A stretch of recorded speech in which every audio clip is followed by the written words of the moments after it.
Thank you for joining us today for UAMS Insiders Lunch with Leaders. I'm John Irk, Vice Chancellor for Institutional Advancement at UAMS.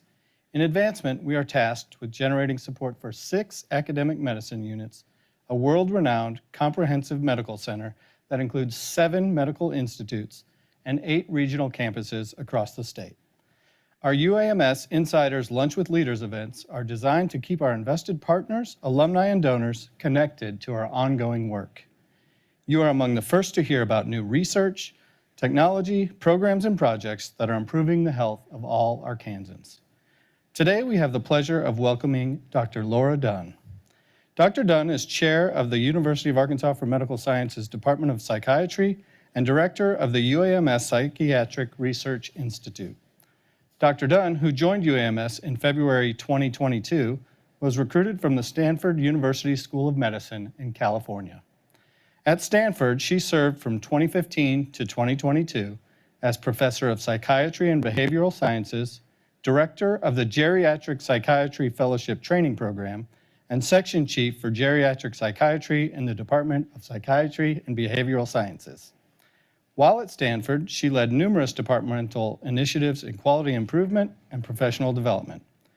During today's talk, Dr. Dunn will provide 2 examples of some of the innovative work being done through technology at UAMS to enhance access to mental health care, including an exciting research project to help individuals with opioid use disorders. Please welcome Dr. Laura Dunn. Thank you so much, John. Very excited to be here to present today on what we're doing at UAMS's Psychiatric Research Institute, or PRI for short, to leverage technology to improve access to mental health care. Our vision at the Psychiatric Research Institute is that we will lead the way to a better state of mental health. And our mission is to achieve this vision by empowering our people, leveraging our expertise, engaging our various communities, and collaborating with our partners. What are the opportunities to improve access? Well, as you can see from this map, 72 of 75 of Arkansas's counties, or 96%, are classified as mental health professional shortage areas. This is not just a socioeconomic issue. As you can see, even areas such as Northwest Arkansas are shortage areas.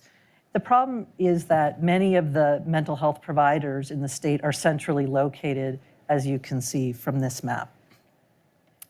Because of this need to increase access to care, and because of issues like the relatively high suicide rate in Arkansas, we developed a new program that I'm going to tell you about called AR ConnectNow. As you can see from this slide, the states in darker red and red have the higher rates of suicide. In 2020, the latest year that data are available for, Arkansas had a suicide rate of 19 per 100,000 individuals in the population. This is the 11th highest rate in the country. So I'm going to tell you about AR ConnectNow.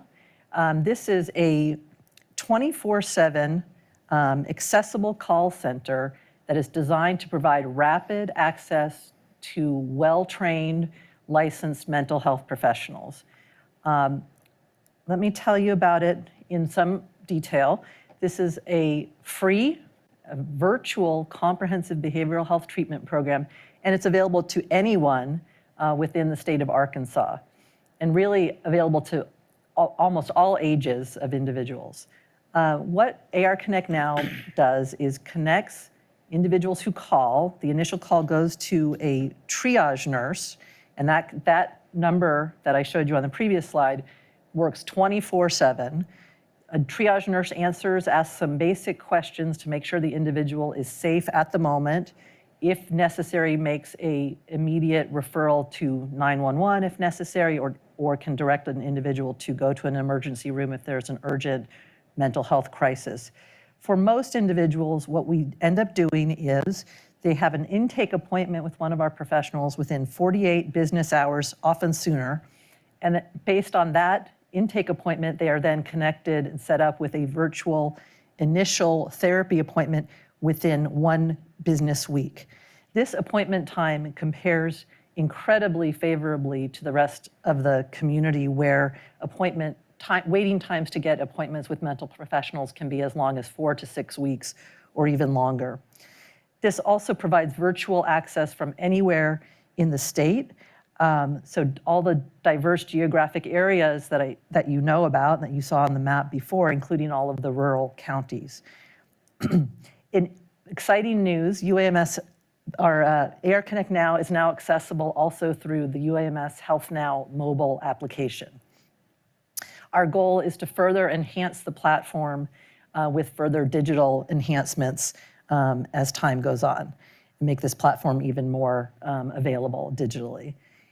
Individuals who may need a psychiatric or medication evaluation can be referred for that through our platform as well, and we have psychiatrists. Another major thing that we do is, for many of the individuals who call, they may actually not need mental health care, but resources. And so those may be resources such as food, shelter, help with navigating health insurance, or other specific needs. And we've developed over these last couple of years an online resource center as well. The ultimate goal is to help people access care in their local community for ongoing care if needed. So let me tell you about the impact of AR ConnectNow. Since we launched it, which was right at the beginning of the COVID pandemic, in order to provide this continuity of access to care when the pandemic hit, since that time, over 4,800 triage calls have been received. Of those, 290 or more individuals were assisted primarily with resources such as those I mentioned before, finding access to food, shelter, help navigating insurance, and so on. And over 2,300 patients have been treated by our team. As I said before, the age range is very broad. Ages 5 to 94 have been served. The average age is in the mid-30s of our patients, and we've been averaging about 35 new intake appointments per week. And I'd like to add that in terms of geographic diversity, AR ConnectNow has received calls from almost every single county in the state. And so, as I said, we are expanding access to care through this platform, and we plan to continue and enhance this level of access to care and timeliness of care through our ongoing efforts to build out this program. Let me tell you just give you a couple of examples of real patient stories. These are actual quotations, not real pictures, but actual quotations from a couple of individuals who have been helped by AR ConnectNow. For example, a teenager with anxiety who learned some of the skills we teach in cognitive behavioral therapy, learned how to catch and challenge her negative thoughts and catastrophizing and change them. And that's something that can be done virtually. And so you can see that meeting these needs of our teens is a really important thing that we can do through this platform. Another compelling story, a 50-year-old survivor of domestic violence who said that because of what she learned in AR ConnectNow, she's now a group leader and a mentor for others in her domestic violence program. A couple of other examples, we've treated many men as well. A man who was in his middle ages, who'd been struggling with alcohol use since his 20s, came to AR ConnectNow already sober for several months, and for the first time in his life started attending therapy through our virtual platform. And he said, I'm quoting, "This makes me feel so much better, even if it's just 1 hour a week. I've never seen a therapist or psychiatrist. This is exactly what I need to help me understand myself better." So as you can see, just from those couple of vignettes, a diverse range of individuals are finding help, sometimes for the first time ever, through AR ConnectNow, and we're really excited about how we can continue to advance this platform. I'm going to shift gears now to talk about one of the ways we're using technology, that's sticking with that theme, to enhance access, in this case, to treatment for opioid use disorders. I'm going to tell you about a program of research that is in its piloting phase right now. This is a smartphone app, and I'll go into it in a little bit more detail in a minute.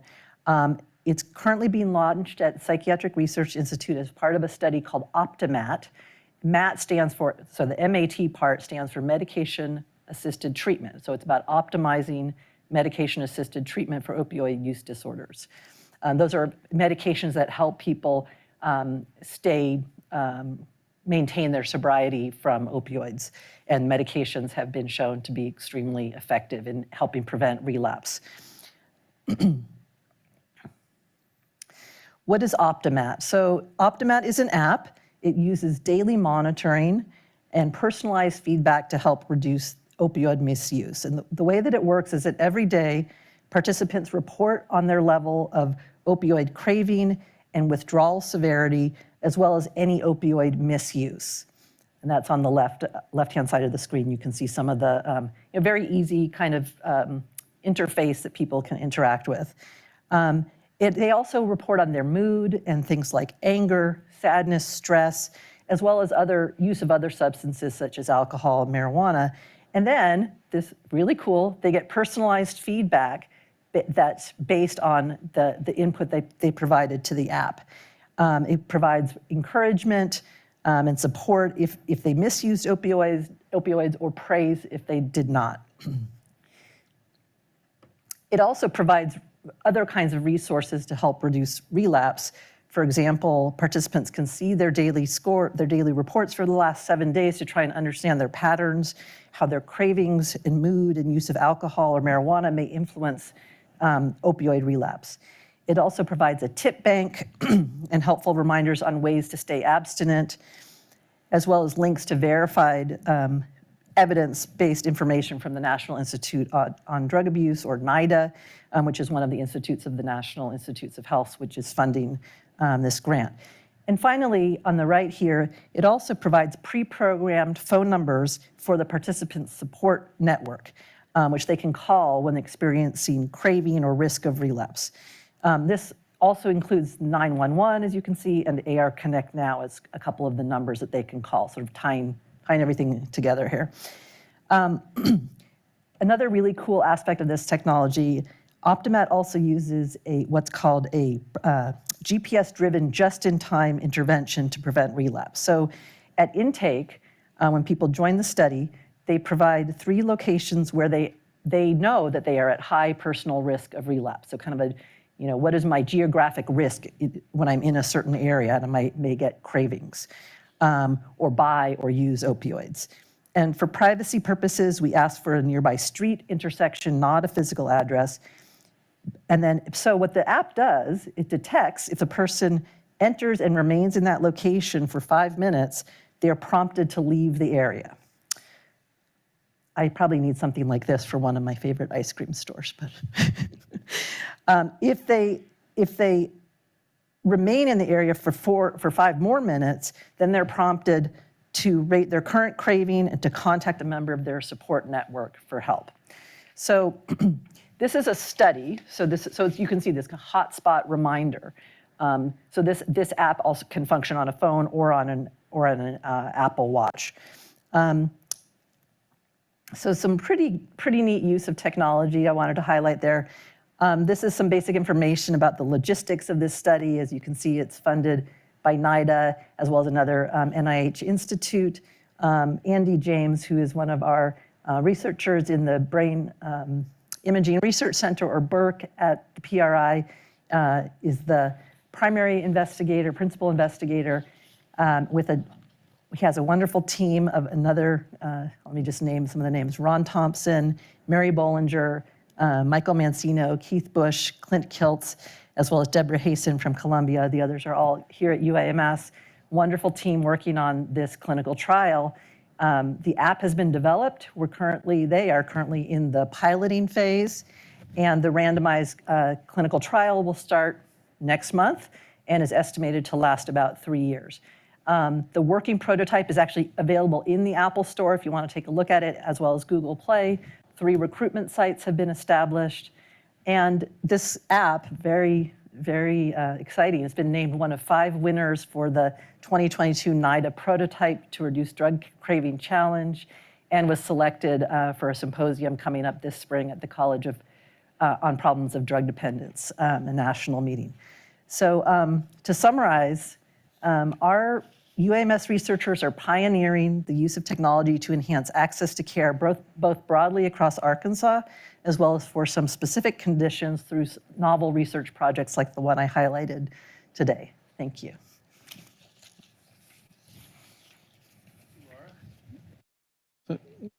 Interesting stuff that seems to be more and more relevant every day, unfortunately, or fortunately, depending on how you look at it. So you talked in your data that Arkansas has the 11th highest rate of suicide in the country. What do you think contributes to us having such a high rate? And what's something that we can maybe do immediately to help fight that issue? Okay, that's a big question. Yeah, Complicated we're starting question. strong. I mean, I think some of the reasons. I think that there's a complex assortment of reasons, but I think some of the reasons include the access issues that I talked about, but also I would say looking at the data on things like rates of traumatic experiences that people have experienced, both as children but also as adults. Those can continue to affect people throughout their lives. Issues of drugs and alcohol, which are often, but not always, but often associated with a higher risk of suicide.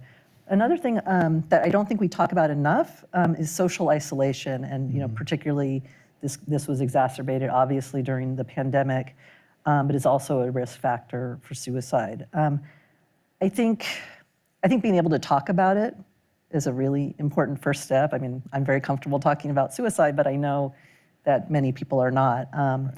If we don't discuss suicide and risk factors for suicide, and frankly, the fact, I'll be really honest, people, almost everyone at some point in their life has had, even if fleeting, thoughts of, if not suicide, they've had thoughts of wishing they were dead or wondering if things would be better if they didn't wake up tomorrow. So there are varying degrees of it, but I think that we need to work on our own, internal stigma about talking about it, shame about seeking help, stigma about, suggesting to someone else that they may need to talk to someone, or just being able to ask someone about it. I think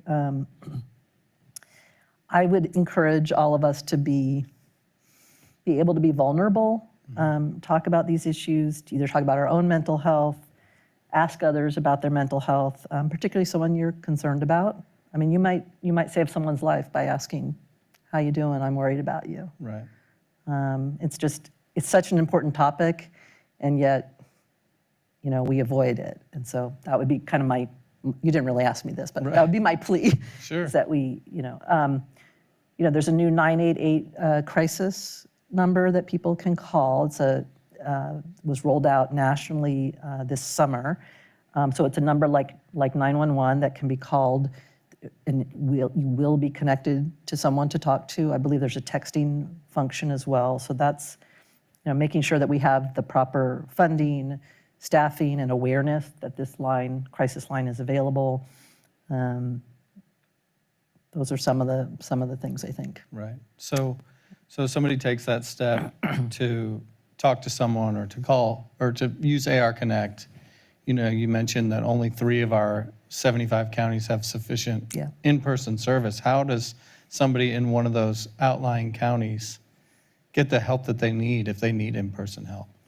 So this is, what I think's been really cool about AR ConnectNow since it's been rolled out, and it was rolled out before I got here. So as I said, in the beginning of the pandemic, so about April 2020.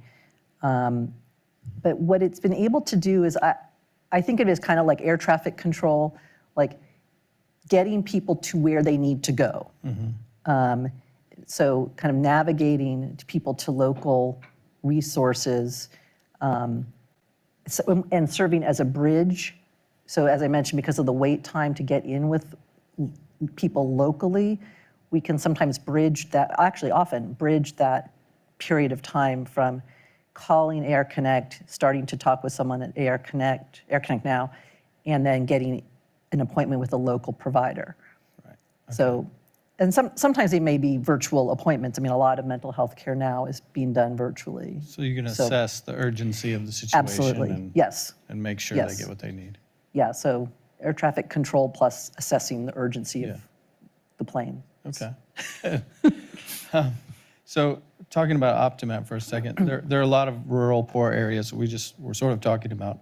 What if people in those areas can't afford the watches, the phones, et cetera, or don't have access to that in those areas? Yeah, interestingly, well, so two responses to that.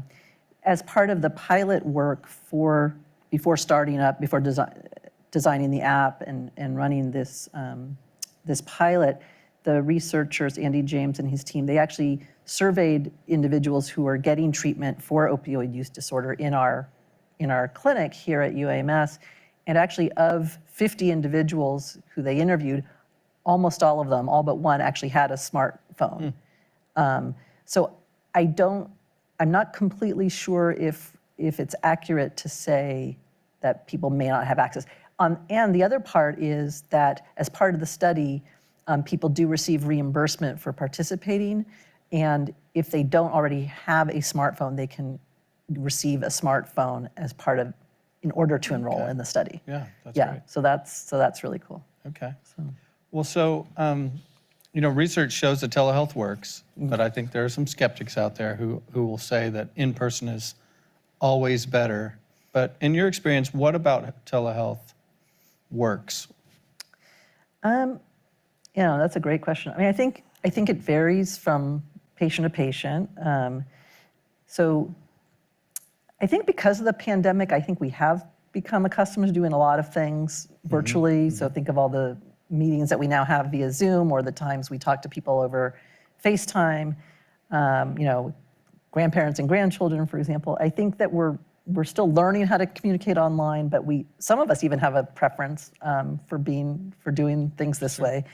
I think one of the things that helps is that you don't have the added stress of actually making it to an appointment physically. You don't have the stress of, fighting traffic, finding parking, going to the intake desk, et cetera. So when you can connect on your computer or phone, it takes away some of the hassle factor. Right. And actually, this is true here too, but it was also true when I was at Stanford. We saw a major reduction in no-show rates as soon as we went to virtual. So in some ways, it has actually increased.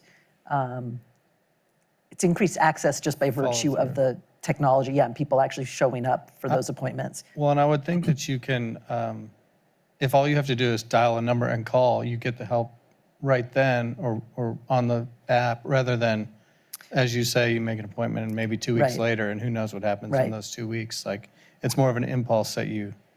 That's one of the things I think that we are really hoping to enhance even more, is being able to connect really quickly through, push of a button. Our ultimate goal is to develop an app that connects through the UAMS Health Now, but gets you to our app, sort of an app within an app, you might say, and you could interact through the app. Right. So you wouldn't even necessarily need to make a phone call, because you have kids, right? And as you know, kids don't really love making phone calls. They'd rather text or chat, They just don't. And so we're trying to work on making the platform even more youth-friendly. Right, great.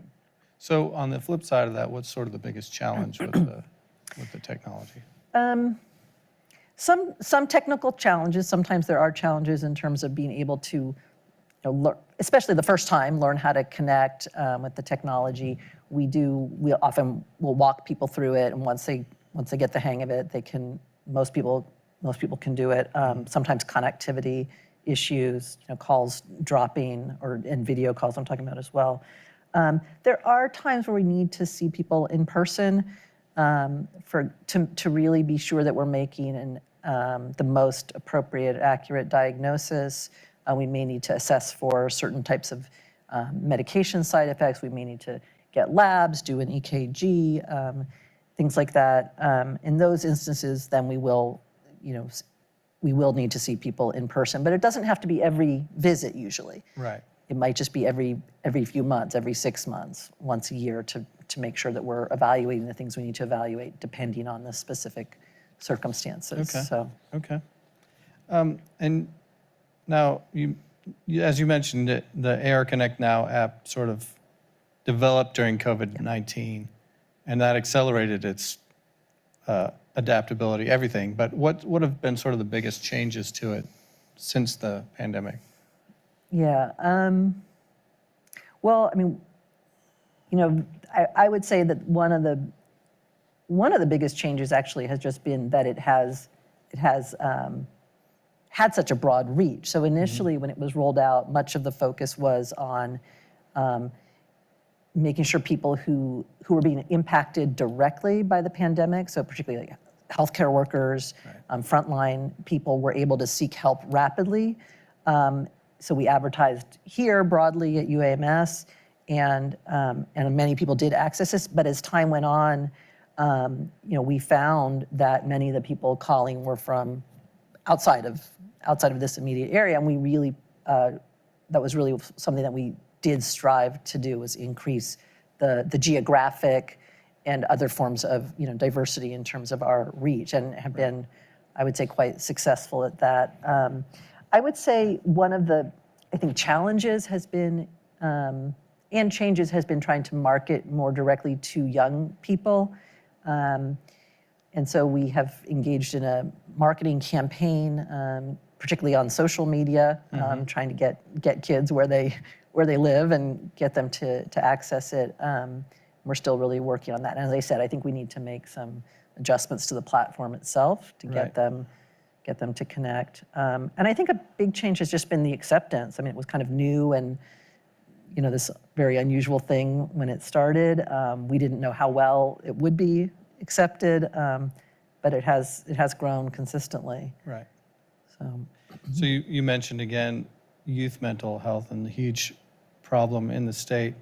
I've got 3 teenagers myself. So what can you do to help, as a parent or a friend, I guess, address the root causes? What do you look for? What are some techniques to sort of make sure they're healthy mentally, I guess, or thinking positively? Well, it's a really complex topic. I mean, I think that, let's just go back a minute to kind of some of the root causes. I mean,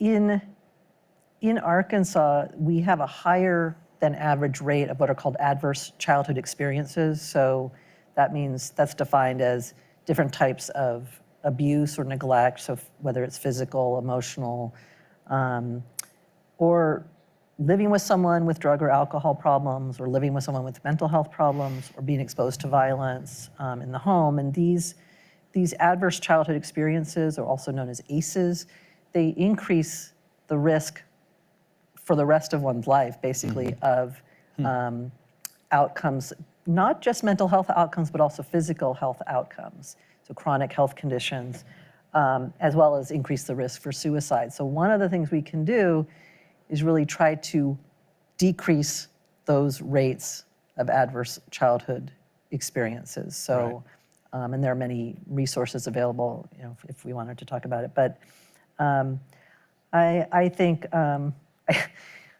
you didn't ask specifically about this, but I'll just say, I mean, I do think that trying to reduce the amount of time that kids spend, isolated or on social media, that there are benefits, of course, to interacting with other kids, but I do think we need to be really aware of what kind of things they're doing online, what kinds of people they're interacting with. We need to be aware of that and be aware of the way that it impacts their mental health. I mean, if you notice that your kid is online for 20 minutes and their mood changed in those 20 minutes, I would explore with them, well, what goes on for you when you're on there? When you have to ask questions carefully, and sometimes we have to step gingerly as parents, but asking, open-ended questions, or maybe even being kind of sneaky about it. How do you think social media affects the kids in your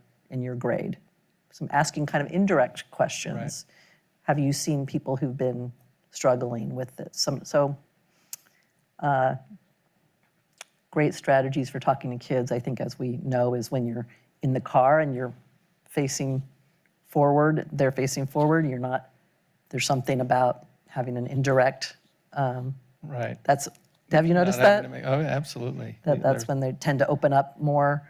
And yeah, and I think, and you know, I'm glad you asked this. I mean, I think being willing to open up about our own, going back to what I was saying earlier, being willing to open up about our own struggles. It's amazing how when you say to a kid, whether it's your own kid or someone else's kid too, actually, you know, when I was your age, I struggled with, you know, X, anxiety. Sometimes I didn't want to get out of bed. I struggled with, you know, friend issues. And sometimes kids don't realize, it's amazing what they don't realize, you know, that, yeah, you know, they do tend to look at us as invincible and don't realize that we were kids too and we struggled. So being open about our own vulnerabilities can go a long way, and that it's not, because those are ways that we over time will reduce the stigma and the shame and encourage our kids to be willing to open up. Yeah, that's good. That's good stuff. Be willing to encourage their friends to get help too. Right. I actually think this generation is more open I think so. about mental health issues. It was, and when we were growing up, it was something that you didn't talk We about. didn't, we didn't. In Well, public. in my family, we your did because my dad was a psychologist. Right. But most of our families, we did not. Yes or no, social media increases isolation or decreases isolation? Wow, you're pinning me down on that. You don't have to answer it. What do you, Yes or no. here's Well, a just- good psychiatrist answer. What Yeah, do yeah. you think? Yeah. Boy, that's like the hard question. I kind of think it does. Increase it. Social isolation. Yeah. It connects you, but not real connections in a lot of cases. Anyway, all right. We could Yes, I do think- a I whole mean, nother hour on that one. You know, but- I think like a researcher, 'cause you know, and I do think we need better research on, and there is research being done on that. I think we do need better research on the impact of social media use, but that research needs to take into account many other factors, not just the social media use. In other words, is it a symptom or a cause? Right. And it can be both. Right. You know. So sorry, that was a researcher type No, answer. that's okay. Well, we should commission a study. Or do another one of these just on social media. We could. Yeah. Back to our submitted questions. Can you describe some new ways that we can use technology in mental health care besides video calls? What other options might be out there? Well, I'll tell you, I mean, the field of, I guess it's broadly called digital mental health is rapidly growing. I'm sure you've seen like, you know, ads on social media Right. for apps, for telehealth, et cetera. That's where most of the, I guess clinically, we're pretty much mainly at the point of, you know, video access. There are online self-help programs. Now, there are many apps out there. There's a lot of research being done now on kind of the more, I guess you could say, more advanced technologies like using artificial intelligence, chatbots, machine learning, virtual reality to address, you know, specific mental health conditions. What I would say is kind of a note of caution about, I'm going to go back to talking about the apps. In particular, there's research that has been done on whether the mental health apps are evidence-based, tends to show the majority of the programs that are out there are not truly grounded in rigorous research. So you do have to kind of be careful. Yeah, maybe this would be another good conversation. Hey, what are the apps that are evidence-based, that have a good research behind them? There are some. Is there an easy way for the layperson to tell? Let's see. I didn't think about this. I'd have to get back to you. But I do believe that the American Psychiatric Association has done some, I guess you call it, curating of apps and kind of rating them on how evidence-based they are. I'd have to get back to you with the actual link for that. Sorry, I don't. No, that's all right. We'll it's kind of a buyer beware state that we're in. But I think we need more and better research But we know that if it's connected to UAMS and it's UAMS AR ConnectNow, that it's research-based and it'll be effective. Our therapists, our psychologists, our psychiatrists are all licensed, very, very well trained, particularly in evidence-based forms of therapy. And yes, I would say you're going to get very high quality care by calling AR ConnectNow. Good. Well, let's talk a little bit about access, just a couple more questions. So what if I live alone in an isolated rural area and I need help? How do I find out about this stuff? Or how is it coming to me? How are we getting that word out? Well, yeah, as I said, the marketing campaign, I don't think I mentioned the types of marketing. Actually, we've been, since AR ConnectNow launched, we have been utilizing essentially all traditional media, from newspapers, magazine ads, radio ads. I've heard radio ads. Billboards, interestingly, we try to put billboards in more rural parts of the state. And then more recently shifting to social media, some of the, particularly the apps that are popular with kids, Snapchat, Spotify, all these, Google search terms. If you search certain terms, AR ConnectNow will come up. So I think, even people in rural counties, I think if you live in a rural county, you're still encountering some forms of media, and so we're trying to get the word out through multiple channels. Expand our reach. Yes. So if someone is watching this today and needs immediate mental health assistance, what should they do? Where can they reach out? Well, okay, so yeah, depending, if someone needs immediate help, I would say 988, 911 if there's an actual emergency. If you think someone is at imminent risk of hurting themselves or hurting others, call 911. And don't let it pass, and don't think you're just, maybe overreacting. It's always better safe than sorry. For AR ConnectNow, can I say the phone number again? Absolutely. So the number is 501-526-3563. We also have a 1-800 number. That's 800-482-9921. Great. And I hope people will call. Great. Thank you.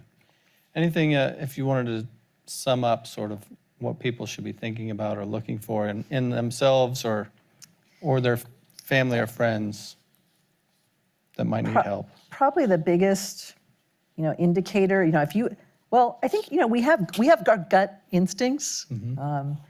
If you think something's up or something's different, so behavioral changes, and that's a big sign. If you feel worried, that's in your gut instinct, is I'm worried about this person. My advice is don't ignore it. We have our instincts evolved for a reason. And there's no. The other thing is, let me say one more thing. There's a common misconception that by asking someone if they're feeling suicidal, that it's going to put that thought into their head. That there is no evidence that is the case. In fact, so that's why I'm saying it's a myth or misconception. In fact, people are actually relieved to be asked about it. Yeah. Because it opens that door to being able to talk. Great. Well, thank you, Laura. This is all the questions that we have, and this has been very helpful and informative, and I think timely discussion today. So I want to thank you all for tuning in today. Please stay tuned for more information on upcoming UAMS Insiders Lunch with Leaders events. You'll receive an email with more details on future presentations, and you can visit giving.uams.edu/insiders to view past presentations. Thank you, and we'll see you again soon.